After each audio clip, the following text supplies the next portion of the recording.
जय श्री कृष्णा। कैसे हैं आप लोग फ्रेंड्स। आज की चर्चा जो होने जा रही है बेहद ही महत्वपूर्ण होने जा रही है।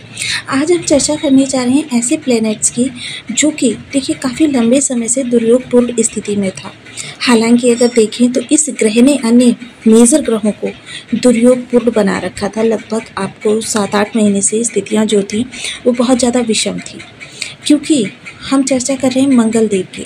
मंगल देव राशि परिवर्तन कर रहे हैं। आज बहुत ही शुभ संयोग बन रहा है जब राहु और शनि दोनों मंगल की दृष्टियों से मुक्त हो रहे हैं, जिसकी वजह से एक बहुत बड़े दुर्योग का अंत हो रहा है।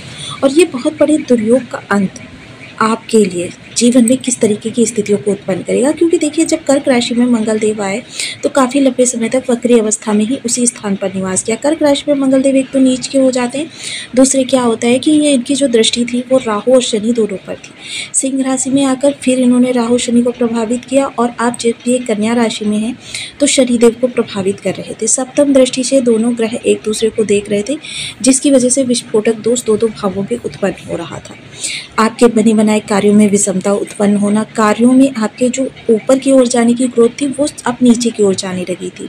फलता आपके मानसिक विकार, तनाव, एग्रेशन, डिप्रेशन, ये सारी चीज़ें आपको परेशान करने लगी। आपकी सोचने समझने की क्षमता जो थी वो लगभग छीड़ सी होने लगी थी। जीवन जो है एक निराशावादी दृष्टिकोण में चला गया था, जिसकी वजह से आप काफ़ी ज़्यादा परेशान, हताश, निराश रहने लगे थे। अब जब मंगल अपना राशि परिवर्तन करेंगे तो आपके लिए समस्त स्थितियां सुचारू कार्य करती हुई दिखाई देंगी। आपके प्रयास का आपको पूर्णतः लाभ मिलेगा। आपके कार्यों में गति प्रारंभ होगी, और जो कार्य अब तक बिगड़ चुके हैं थोड़े से प्रयास के द्वारा आप उनको फिर से स्मूथली चला सकते हैं। लेकिन देखिए आज की चर्चा जो है वो मंगल के राशि परिवर्तन से संबंधित ना होकर, क्योंकि राशि परिवर्तन के लिए हम नेक्स्ट वीडियो में इस पर चर्चा करने वाले हैं। आज हम चर्चा इस विषय पर करने जा रहे हैं क्योंकि मंगल और शुक्र का संबंध बनने जा रहा है, और ज्योतिष शास्त्र में मंगल और शनि को, क्षमा करें, शुक्र को बहुत ज़्यादा अच्छा नहीं माना जाता। बहुत ज़्यादा अच्छा नहीं माना जाता, इसका मतलब वहाँ पर कुछ अच्छाई की संभावनाएं हैं। तो आज इनकी दुर्योगपूर्ण स्थिति और सुयोगपूर्ण स्थिति दोनों की हम यहाँ पर चर्चा करेंगे, जिसके आधार पर आप ये समझ सकते हैं कि आपके लिए किस दिशा में कार्य करना, या आप जो भी कार्य कर रहे हैं उससे जोड़कर उसे देख सकते हैं कि आपके लिए यह गोचर जो आने वाला है वो कितना बेनिफिशियल रहने वाला है। तो बेहद महत्वपूर्ण चर्चा है, क्योंकि शुक्र जो है वो ऐश्वर्य के कारक माने जाते हैं। ज्ञान, विज्ञान, अनुसंधान इनसे जुड़ा हुआ है। साथ ही साथ मंगल से उत्साह जुड़ा हुआ है, बल जुड़ा हुआ है, पराक्रम जुड़ा हुआ है, क्रोध, गुस्सा, अहंकार भी जुड़ा हुआ है, धीर वीर गंभीर भी है, और भूमि भवन वाहन भी है। तो मंगल देखिए बहुत बड़ा एक दायरा रखते हैं, वहीं शुक्र का दायरा भी बहुत बड़ा है, क्योंकि शुक्र जीवन में ऐश्वर्य, भौतिकतावादी के साथ आध्यात्मिकता, और उसके साथ ही आपके लिए ज्ञान, विज्ञान, अनुसंधान, ज्ञान के द्वारा चीज़ों को। लेकिन क्या होता है, ज्ञान, विवेक उस समय पर धरा का धरा रह जाता है जब मंगल का क्रोध बढ़ जाता है। अब इन चीज़ों को समझना बहुत आवश्यक है, क्योंकि मोस्टली कुंडलीज में आजकल का जो परिवेश है, हमारा रहन सहन है, उसके आधार पर अगर हम चीज़ों को देखें तो मोस्टली, क्योंकि जो ये पारिवारिक विघटन हो रहा है, स्पष्ट आप समझ सकते हैं, क्योंकि पारिवारिक विघटन का मूलतः जो केंद्र बिंदु होता है वो मंगल ही होता है, और ये निकलता कहाँ से है, आपके घर की रसोई से। तो देखिए आज की चर्चा जो है बहुत ज़्यादा ज्ञानवर्धक है, और प्रत्येक गृहिणी और प्रत्येक मनुष्य के लिए, चाहे किसी भी राशि के आप जातक हों, यह चर्चा जानना बहुत ज़रूरी है। तो बनी रहिए हमारे साथ इस वीडियो में एंड तक, आपको बहुत कुछ जानने के लिए मिलेगा। वीडियो बहुत ज्ञानवर्धक होने वाला है। यदि आपके लग्न में 12 नंबर बना हुआ है तो ये राशिफल आपके लिए है। यदि कुंडली में कहीं भी चंद्रमा के साथ 12 नंबर बना हुआ है तो ये राशिफल आपके लिए है। कुंडली ना होने की स्थिति में आप इसे नाम राशि से भी देख सकते हैं। यदि अभी तक आपने अपने इस चैनल को सब्सक्राइब नहीं किया है तो प्लीज़ सब्सक्राइब कर लीजिए, वीडियो को लाइक कर दीजिए, चैनल को शेयर कर दीजिए। इससे होगा क्या कि हमारे आने वाले हर वीडियो की नोटिफिकेशन मिल सकेगी आपको सबसे पहले। एक प्यारा सा कमेंट करना बिल्कुल ना भूलें। कमेंट से हमें बहुत मोटिवेशन मिलता है, हौसला मिलता है, और ये पता चलता है कि आप और क्या जानना चाहते हैं। तो देखिए मंगल इस समय पर आपके अष्टम भाव से गोचर करने जा रहे हैं, जहाँ पर कि ये तुला राशि से गोचर करेंगे, और तुला राशि जो कि आपके अष्टम भाव में पड़ती है, ये आपके लिए किस तरीके से इस समय पर प्रभावकारी होने वाली है। अब तुला राशि जो शुक्र देव की राशि है और धन की राशि मानी जाती है, उस स्थान पर मंगल का निवास, और अष्टम भाव क्या है, अष्टम भाव जो है वो आपका बाधाओं का घर माना जाता है, आयु मृत्यु का विचार किया जाता है।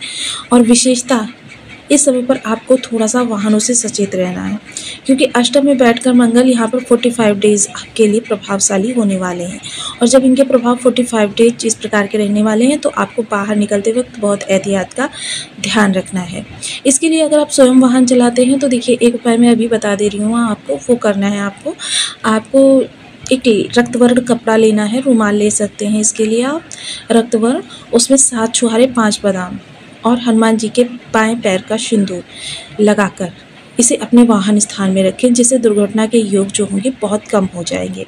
क्योंकि मंगल जो होते हैं रक्त माने जाते हैं, और रक्त बहाव इस समय पर आपके लिए योग बन रहा है, तो इससे थोड़ा सा सचेत रहेंगे तो आपके लिए बहुत अच्छा रहेगा। अब चलिए, तुला में मंगल का प्रभाव किस तरीके से रहता है इस पर चर्चा करते हैं। अब यहाँ पर सबसे पहले शुक्र से प्रभावित चीज़ें हम निकालते हैं। शुक्र से प्रभावित चीज़ें क्या है? सबसे पहले हम यहाँ पर ऐश्वर्य को लेते हैं, जो आपके पास धन संपदा है उससे जुड़ा हुआ धन संपदा। मंगल क्या है? अहंकार। अब धन और अहंकार का चोली दामन का साथ माना जाता है। अब अहंकार इतना ज़्यादा बढ़ जाएगा, क्योंकि मंगल जो है प्रचंड ऊर्जा है। अहंकार इतना ज़्यादा बढ़ सकता है आपके अंदर कि आप प्रत्येक मनुष्य वर्ग को ही, जो आपसे कमतर हैं, यानी कि अगर आप 20 रुपये कमाते हैं, वो 19 रुपये कमाते हैं, तो ऐसे प्रत्येक व्यक्ति को आप अपने से कमतर आंकेंगे। उनको कभी भी झिड़कना, पब्लिकली उनको डांटना, ये आपकी आदत में शुमार हो सकता है। हालांकि देखिए, ये चीज़ें जो होती हैं ये रिश्तों के विघटन का कारण भी बनती हैं। इसीलिए देखिए, मंगल जो होते हैं पारिवारिक विघटन का सबसे बड़ा आधार बिंदु मंगल ही होते हैं। मंगल को शुभ करके रखना बहुत उचित अनिवार्य हो जाता है। अब यहाँ पर देखिए, जब ये चीज़ें बनेंगी तो ये आपके लिए एक दुर्योगपूर्ण स्थिति निकल कर आ गई। हम देखिए सदैव आपको बताते हैं, कोई भी राजयोग बने तो उसमें भी दुर्योग होता है, और कितना भी बड़ा दुर्योग बने उसमें भी राजयोग होता है। इसी आधार को लेकर हम आज ही चर्चा कर रहे हैं। ऐश्वर्य की अगर चर्चा करूं, धन संपदा की, तो देखिए धन संपदा और उत्साह, मंगल के पास उत्साह। अब अति उत्साह में अगर आप अपने धन को लग्जरियस में लगाने लगे, क्योंकि मोस्टली जब शुक्र आपके होते हैं तो क्या शुक्र आपसे धन व्यय करवाते हैं, किस चीज़ पर? लग्जरियस पर। तो वो अति उत्साह में आकर वो धन आप अपव्यय में ले जा सकते हैं, जिसकी वजह से देखिए आपका बजट असंतुलित हो सकता है। ये भी आपका दुर्योगपूर्ण आ जाता है, जिसके लिए आपको बहुत ज़्यादा सतर्क रहना होता है। अब चलिए एक चीज़ और देख लेते हैं, क्योंकि मंगल देखिए क्या है, मंगल और शुक्र का जब संबंध होता है, सबसे पहले जो आपका आकर्षण होता है, आकर्षण बहुत ज़्यादा बढ़ जाता है। और विशेषतः किसके लिए? विपरीत लिंगी के लिए। यह विपरीत लिंगी के प्रति बढ़ा हुआ होता है, यह आपके लिए बहुत ज़्यादा मानसिक वेदना का कारण बनता है। इस मानसिक वेदना पर आपको नियंत्रण रखना है, क्योंकि देखिए मेरा सदैव यही ध्येय रहता है, जन कल्याण। और इसी के लिए देखिए मैं सदैव आपको जब भी चर्चा करती हूँ, ये आपको बताना बिल्कुल नहीं भूलती हूँ कि जिस भी भाव में आपके शनि, राहु या मंगल हो, वहाँ से संबंधित आपको बहुत धैर्य, बहुत संयम और बहुत विवेक का आचरण करना है। जैसे कि देखिए, बहुत अत्यधिक जब आप गुस्सा करते हैं तो क्या होता है, आपके मंगल क्षीण होने लगते हैं, दुष्प्रभाव आपको प्रदान करने लगते हैं। बहुत अधिक गुस्सा, यह इस बात का संकेत है कि आपके मंगल आपको दुष्प्रभाव दे रहे हैं। इससे आपको बहुत ज़्यादा सचेत रहना चाहिए। विशेषता मंगल की एक और चीज़ है जो आपके कर्म स्थान से जुड़ जाती है। कर्म स्थान की अगर मैं चर्चा करूं तो कर्म स्थान पर मंगल, अब मंगल देखिए जिस भी भाव में जाते हैं, अब ये भाव किस चीज़ का है? ये भाव है आपके जीवन साथी का, इनकम का, ये भाव है आपकी खोज का। ऐसे समय में अगर आप अपने कार्य से संबंधित कोई अनुसंधान करते हैं, कोई रिसर्च वाली चीज़ें करते हैं, वह चीज़ें आपको बहुत ज़्यादा लाभ प्रदान कर सकती हैं। अब यहाँ पर एक चीज़ और देखिए, मंगल का जो विशेष, शुक्र क्या है? प्रेम है, और मंगल क्या है? बल है। अब यहाँ पर प्रेम और बल का जब संबंध बनता है तो आप स्वयं कल्पना कर सकते हैं किस तरीके की स्थिति होती है। मतलब जिससे आप प्रेम करते हैं उससे प्रेम प्रदर्शित करना आपको नहीं आता है, बल्कि उसको बांधना चाहते हैं। वो आपके नज़रों के सामने रहे, आपसे बिल्कुल भी इतर ना जाए। आप जितना कहें वो उतना ही अक्षरशः पालन करें। यानी कि कभी-कभी तो यह इतना ज़्यादा बढ़ जाता है कि सामने वाला व्यक्ति अपने आप को बंधक समझने लगता है, छटपटाने लगता है आपकी इस प्रवृत्ति से छूटने के लिए। तो ये सारी चीज़ें आपको बहुत ध्यान में रखनी है। अब देखिए, इनके शुभ प्रभावों के लिए थोड़ा-सा चीज़ों पर भी ध्यान दे लेते हैं। सबसे पहले तो गुस्से पर नियंत्रण करना, क्योंकि क्रोध पर नियंत्रण करना, इस समय आप ससुराल पक्ष, ननिहाल पक्ष और अपने जीवन साथी, इन तीनों के प्रति बहुत ज़्यादा कठोर होते हुए देखे जाएंगे। इनसे आपको बहुत ज़्यादा इस समय पर संयम बनाना है। बड़े भाई बहनों को भी आप झिड़क सकते हैं। आप अपने कुटुंबियों के प्रति भी थोड़े से रूड हो सकते हैं। वहीं आपकी अगर चर्चा करूं तो छोटे भाई बहन भी बिल्कुल अछूते नहीं रहेंगे इससे। इन चीज़ों को समझना आपके लिए बहुत ज़रूरी है कि इन रिश्तों की बहुत ज़्यादा ज़रूरत होती है। रिश्ते ही हमारी वो धरोहर होते हैं जो हमारे मुश्किल दौर से निकलने में हमारी मदद करते हैं, हमें मानसिक सांत्वना प्रदान करते हैं, हमें जो एक सपोर्ट मिलना चाहिए वो सपोर्ट प्रदान करते हैं। अब सबसे पहले गुस्से पर अपने नियंत्रण करना है हमें, और अपने मनोविकारों पर हमें नियंत्रण करना है, क्योंकि ये दोनों चीज़ें अगर हमने गंभीरता से समझ ली तो फिर यह गोचर हमारे लिए स्वर्णिम सिद्ध होने वाला है। क्योंकि मंगल हर व्यक्ति के जीवन में एक महत्वपूर्ण स्थान रखते हैं। जैसे कि अगर किसी इंजीनियरिंग के व्यक्ति से पूछा जाए कि आपके लिए ऊर्जा का केंद्र बिंदु क्या है, तो वो अपनी इंजीनियरिंग से संबंधित चीज़ों को बता देगा। मेडिकल से जुड़े हुए व्यक्ति से पूछा जाए तो वो अपनी मेडिसिन इक्विपमेंट्स को बता देगा।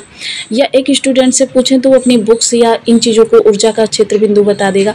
तो ये जो ऊर्जा है सभी के लिए अलग अलग स्वरूप में आपको प्राप्त होती है, जिसके लिए आपको स्वयं ये चीज़ निर्धारण करना होगा कि आपकी ये ऊर्जा किस स्थान से मेल खा रही है, जिसके आधार पर ये आप डिसाइड कर सकते हैं कि ये आपके लिए राजयोग कारक है या दुर्योग कारक है। अब यहाँ पर चर्चा मंगल की चल रही है, तो देखिए रक्त वर्ण की चीज़ें शुक्रवार के दिन आपको ज़रूरतमंद में या फिर धर्म स्थान पर पहुंचानी बहुत आवश्यक है।